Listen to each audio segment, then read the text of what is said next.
Al-Fatihah.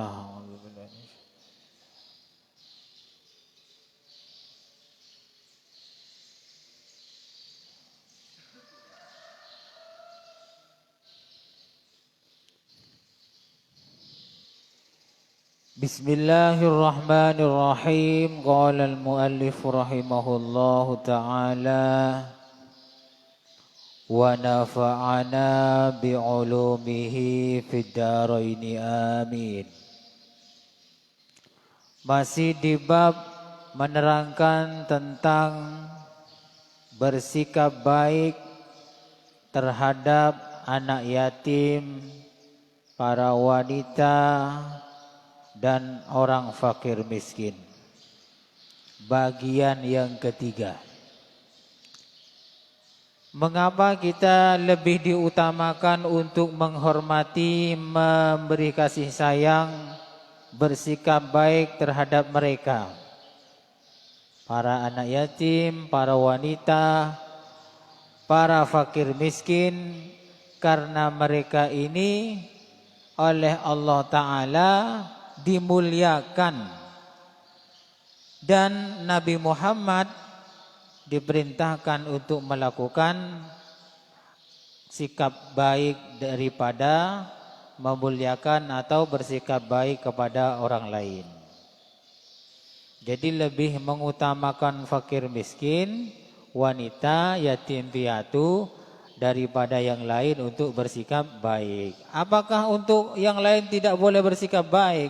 Ya harus juga, cuman lebih utama, lebih mengutamakan yang fakir miskin, wanita dan anak yatim. Sekarang hadis yang ketiga, wa an Sahal bin Sa'id radhiyallahu anhu. Qala Rasulullah sallallahu alaihi wasallam, ana wa kafilul yatim fil jannati hakadha, wa asyara bis sababati wal wusta wa farraja bainahuma. Di sini, hadis ini sudah sering kita dengar bahwa Rasulullah sallallahu alaihi wasallam bersabda, saya dengan anak yatim itu seperti ini. Nah, seperti ininya itu Rasulullah mengisyaratkan begini, nomor 2 ya. Bukan coblos nomor 2, tapi jari-jari 2, yaitu berisyarat dengan jari-jari telunjuk dan jari-jari tengah. Wa farraja bainahuma, dan Rasulullah agak membegangkan, bukan rapat begini tapi agak begang sedikit. Apa maksudnya Nabi Muhammad mengatakan seperti ini? Maksudnya banyak ulama yang beda pendapat. Ada yang mengatakan maksudnya adalah nanti orang yang menanggung anak yatim, maksudnya menanggung itu ya memberi makan, ya memberi pendidikan, kemudian merawatlah seperti anaknya sendiri. Orang yang seperti ini menurut sebagian ulama adalah maksudnya nanti di sorga kumpul tempatnya dengan Rasulullah sallallahu alaihi wasallam. Jadi sorganya kumpul dengan Rasulullah sallallahu alaihi wasallam. Ada yang tidak setuju dengan pendapat ini. Karena tidak mungkin Rasulullah sebagai nabi itu tempat sorganya itu sama dengan orang biasa.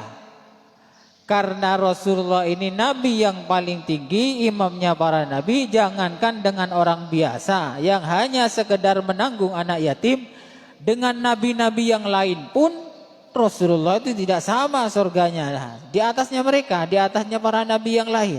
Jadi yang pendapat ini tidak diterima oleh ulama yang lain. Jadi tidak mungkin Rasulullah itu bersama orang yang menanggung anak yatim itu surganya sama, posisinya sama, derajatnya sama, tempatnya sama. Tidak mungkin. Jadi tidak setuju dengan pendapat yang pertama yang mengatakan kumpul dengan nabi nanti di surga tempatnya itu kumpul. Tidak mungkin. Ini namanya sekedar pendapat ya, tapi ulama yang berpendapat. Jadi tidak mungkin Rasulullah itu sederajat atau sejajar surganya dengan orang biasa, apalagi cuma hanya menanggung anak yatim. Pendapat yang kedua, nah ini yang lebih masuk akal ya, yang lebih masuk akal adalah maksudnya dekat dengan Nabi di sorga itu hanya sekedar dekat ya. Dekat hubungannya tapi tidak dekat sorganya. Contoh, ini contoh. Contoh kalau di dunia ya. Ada orang yang kaya raya. Ada di perumahan elit yang mahal, yang harganya di atas 1 miliar umpamanya. Cuman orang ini mempunyai teman dekat yang dulu mungkin ya teman sekolah, teman mondok, atau teman main, tapi miskin. Nah, miskin, bukan di tempat perumahan elit itu. Nah, cuman sering komunikasi, sering telepon-teleponan lah, atau yang miskin ini sering disuruh-suruh untuk datang, untuk bersih-bersih, pokoknya ada hubungan dekat. Nah, pendapat yang ini yang lebih masuk akal. Jadi Rasulullah SAW nanti di akhirat itu dekat dengan orang yang menanggung anak yatim.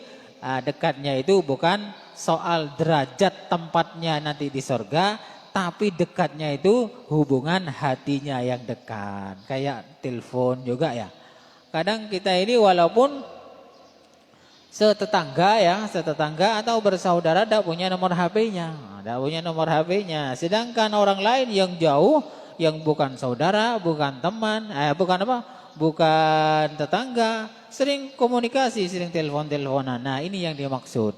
Ya, dimaksud adalah walaupun beda tempat, derajat surganya, orang yang menanggung anak yatim itu dekat dengan Allah, dengan Rasulullah itu dekat secara emosional katanya orang sekarang, secara hati ya, hatinya. Jadi kalau tempatnya tidak mungkin sama dengan Rasulullah, masa Rasulullah pimpinan para nabi sama dengan derajatnya orang biasa yang menanggung anak yatim, tidak mungkin. Jadi pendapat yang kedua inilah yang lebih masuk akal. Jadi dekat ya dekat, cuman surganya beda.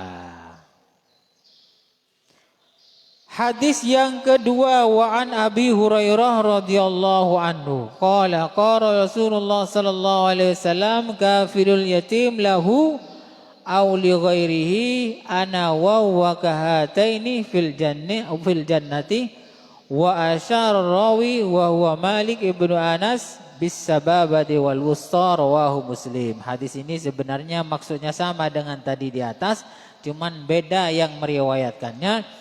Juga beda redaksinya sedikit, ada perbedaan sedikit, tapi maksudnya sama, yaitu orang yang menanggung anak yatim, merawat, memberi makan, memberi pendidikan, baik itu keluarganya sendiri atau orang lain. Nah, ada penjelasan begitu, baik keluarganya sendiri atau orang lain yang bukan keluarganya. Nah, jadi lebih diperjelas oleh Rasulullah kalau riwayat Muslim. Besok di akhirat dekat dengan Rasulullah di sorga. Ini maksudnya sama, hanya diperjelas siapapun saja, entah itu saudaranya sendiri atau orang lain yang tidak ada hubungan saudara dengan anak yatim itu, kalau dia mengurus anak yatim, maka nanti di akhirat akan kumpul dengan Nabi Muhammad SAW. Kumpulnya itu bukan di sorganya yang derajatnya itu bukan, tapi secara hati atau komunikasi itu dekat. Jangankan ini ya, jangankan dekat dengan Rasulullah, dekat dengan orang kaya itu beda ya. Walaupun tidak jadi kaya tapi dekat sama orang kaya. Nah, orang kalau sudah dekat sama orang kaya, maka sering diajak naik mobilnya, mungkin dikasih barang-barang fasilitasnya. Sama juga ketika orang yang ngurus anak yatim ini dekat dengan Rasulullah, mungkin ya, kalau dipikir-pikir secara logika itu mungkin nanti oleh Rasulullah sering diajak-ajak ke surganya Nabi Muhammad, mungkin begitu ya, begitu. Tapi tidak sama tempatnya, cuman diberi fasilitas seperti yang diberikan kepada Rasulullah. Jadi diajak-ajak ke surganya Nabi Muhammad, diajak naik buruknya Nabi Muhammad, bisa begitu. Sama halnya dengan kita orang miskin dekat orang kaya, ya sering dikasih uang, ya sering diajak pakai mobil mewahnya, atau sering diajak umroh, ya begitu maksudnya. Dekatnya itu begitu, bukan dekat surganya itu berjejer dengan Nabi Muhammad, enggak. Jadi dekat secara emosional atau hatinya dekat. Kemudian hadis yang kelima, wa anhu dari Abu Hurairah radhiyallahu anhu, qala Nabi sallallahu alaihi wasallam, laisal miskin alladzi tarudduhu at-tamru wat-tamratani walal luqmatu walal luqmatani, innamal miskin alladzi yata'affaf, muttafaqun alaih. Kata Nabi Muhammad, laisal miskin, bukanlah orang miskin yang terhormat. Ini perhatikan baik-baik ya, yang suka minta-minta sering-sering mengatakan begini. Beda rokok. Kamar kopi ini kena, ini rokok erek, ini kopi ini. Ini bagi yang begini-begini ini, coba ini. Laisal miskin, bukanlah orang miskin yang terhormat. Alladzi tarudduhu tamratu wat tamratani walal luqmatu walal luqmatani, innamal miskin alladzi yata'affaf, muttafaqun alaih. Bukanlah orang miskin yang terhormat, yang suka minta-minta, tapi suatu saat apa yang diminta itu dikembalikan. Bukan itu orang miskin yang terhormat. Ini orang miskin ya, apalagi yang tidak miskin ya. Yang miskin saja yang kebutuhan sehari-harinya tak terpenuhi dengan baik, ini tidak terhormat jika suka minta-minta kemudian dikembalikan. Jadi suatu ketika minta-minta kemudian dikembalikan, minta-minta lagi, dikembalikan lagi. Itu orang miskin yang tidak terhormat. Ini yang miskin loh ya, yang kebutuhannya enggak terpenuhi loh ya. Tidak terpenuhi dengan baik. Apalagi yang tidak miskin. Nih, yang tidak miskin kan banyak ya. Ngomong sedikit, rokoknya mana? Kamu kena rokok kena. Masa mata enggak ya. Koda eling rek. Nah, ini sangat lebih tidak terhormat lagi kalau seperti itu. Karena apa? Karena minta-minta itu. Tidak terhormat orang begitu, enggak terasa ya. Innamal miskin alladzi yata'affaf, orang miskin yang terhormat itu adalah orang miskin yang menjaga harga dirinya, tidak minta-minta. Sama halnya dengan ini, orang yang kalau ada sesuatu makanan, bingkisan atau apalah pemberian orang lain, rebutan. Nah, rebutan. Ini pertanda dia bukan orang terhormat. Ya, bukan haram ya. Cuman secara akhlak dia tidak terhormat. Apalagi tokoh ya, ngalan kade umpamanya. Kalau ada sesuatu berkat, ada rasul ngalan kade atau suka ngambil duluan dan mengambil yang enak-enak saja, lainnya dikasih yang tidak enak. Ini sangat tidak terhormat ini. Tokoh-tokoh seperti ini adalah tokoh yang jangan ditiru, sangat tidak terhormat. Hina sekali, apalagi pemberian orang lain diceritakan. Kalau di sana itu begini, umpamanya cerita sama orang lain. Kalau di sana itu mau dikasih segini, umpamanya. Ini sangat tidak terhormat. Makanya kita ini harus menjaga harga diri kita. Kalau ada apa-apa sumbangan atau bingkisan, tidak usah rebutan, biasa aja. Tak sahabat acakoi akar-akar. Ya, itu pertanda harga dirinya tidak ada, itu hanya sebesar makanan atau sesuatu yang diperebutkan itu harga dirinya. Jadi tidak terhormat wes. Oh kan seberi ya. Apalagi tokoh ya, ngambil duluan namanya. Kemudian milih-milih. Ini juga ya, sebenarnya kurang terhormat ya.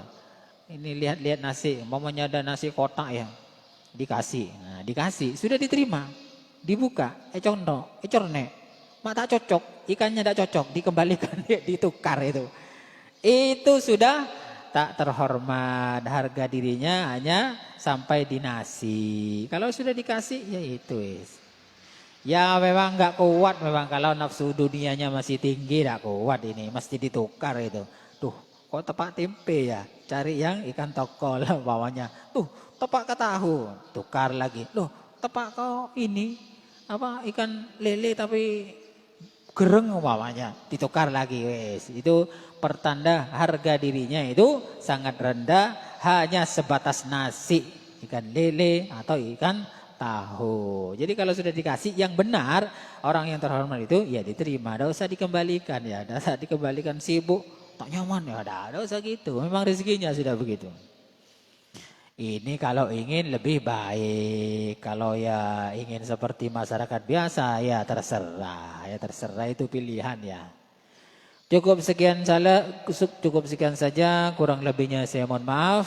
Mudah-mudahan bermanfaat. Wallahu a'lam bishawab. Al-Fatihah.